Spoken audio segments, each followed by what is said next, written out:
आज आमच्या प्रभागात, आमच्या परिसरात आम्ही फिरत असताना ज्यावेळी एक आमचं परिपत्रक घेऊन आम्ही निघालो आणि एक तरुणी आम्हाला भेटली, तिला आम्ही हे आमचं परिपत्रक दिलं आणि मला एक खूप आनंद असा झाला की तिने जे प्रश्न मला विचारले ते अतिशय प्रामाणिक प्रश्न होते. म्हणजे अर्थात आम्ही डोर टू डोर जातोय, मोठ्या रॅलीज काढत नाहीये, तर एक संवादाला मार्जिन असतं. तर तिने एक प्रश्न केला की दादा तुमचं शिक्षण काय झालंय. मला असं वाटतं की असे प्रश्न हे सगळ्या राजकारण्यांना विचारायला पाहिजे, माझ्या विरोधकांनाही विचारायला पाहिजे, मला सुद्धा विचारायला पाहिजे की तुमचं शिक्षण काय झालंय, तुम्ही काय करणार, लायब्ररी इथे करणार का तिकडे करणार. त्या 9 निश्चयांना तिने वाचलं, तिने पाहिलं, तिने सांगितलं की दादा इकडे लायब्ररी आहे, तिथे लायब्ररी आहे.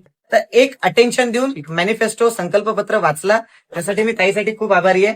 ताईचे पण शुभकामना आहेत. ताई तू पण काही जर म्हणायचं असेल तर सांगू शकते. हॅलो, माझं नाव सांकिती चंद्रशेखर चरडे. मी मास्टर ऑफ जर्नलिझम केलेलं आहे. सो आय नो की आपल्या इंडियामध्ये स्पेशली प्रॉब्लेम्स काय आहे. आणि मी असं नाही म्हणत आहे की म्हाताऱ्यांना काही समजत नाही, ऑब्व्हियसली त्यांना जास्तीत जास्त अनुभव आहे, बट त्यांना हे नाही माहिती की लायब्ररीज करायच्या, पण लायब्ररीज कशा करायच्या. ते पॉश लायब्ररीज करतात, बट त्यांना ₹1000 फीस टाकतात.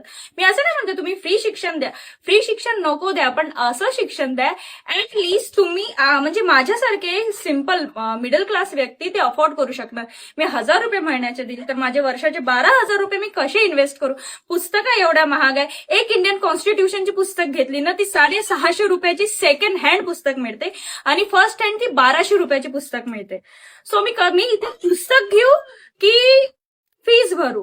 आणि ते बोलतात की आम्ही पुस्तक पण प्रोव्हाइड करतो, बट पुस्तक कसं प्रोव्हाइड करायचं. आम्ही पुस्तक मध्ये अभ्यास करायच्या वेळेस मार्क करतो, कसं मार्क करणार. तर हे सगळे क्वेश्चन आहे, हे सगळे क्वेश्चन म्हाताऱ्यांना सोडून यांना जास्त कळते.